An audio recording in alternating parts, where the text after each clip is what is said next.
Здравейте, аз съм Бай Мемет. Сега ще ви уча как да взимате хубава булка от пазара. 5 челъма ще ви давам. Слушайте внимателно, да не ставате зян на родата. Сега, челъм 5, да почнем от най-безинтересното. Отиваш, гледаш майка му. Ако е станал Гиргимел, ако е станал Дибел, ако има такива космати нянки, ако няма зъб, или един вижда, ако има, дъщеря му ще става същата, да го знаеш това, не дай го взима. Челъм 4 сега. Отиваме към важните неща. Отиваш, гледаш бащата. Ако има кон, ако има кърца, ще взел. Ама ако няма, махай го това беден булка, не ти трябва.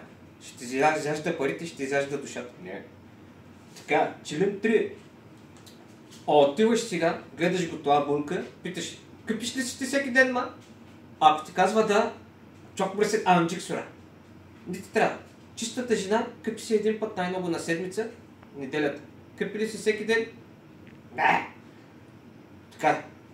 Номер 2. Сега отиваме към чок важните работи. Отиваш, гледаш този жена, ако няма поне още 9-10 брата и сестри, ялово семейство бе. Няма да може да ти ражда деца. Ще ти се смее бащата. Не. И най-важното сега. Ако е правила сикиш-микиш тая, фърли го. Трябва да е действена. Като правите она работа, сутринта чаршафа, японското знаме, червена точка на средата да има. Да го видиш така. Да вижда баща ти, да вижда майка ти, че си свършил работа. Иначе, кой ще става? Още един свидетел ще ти правят, ще фъргат. Язък ще ставаш.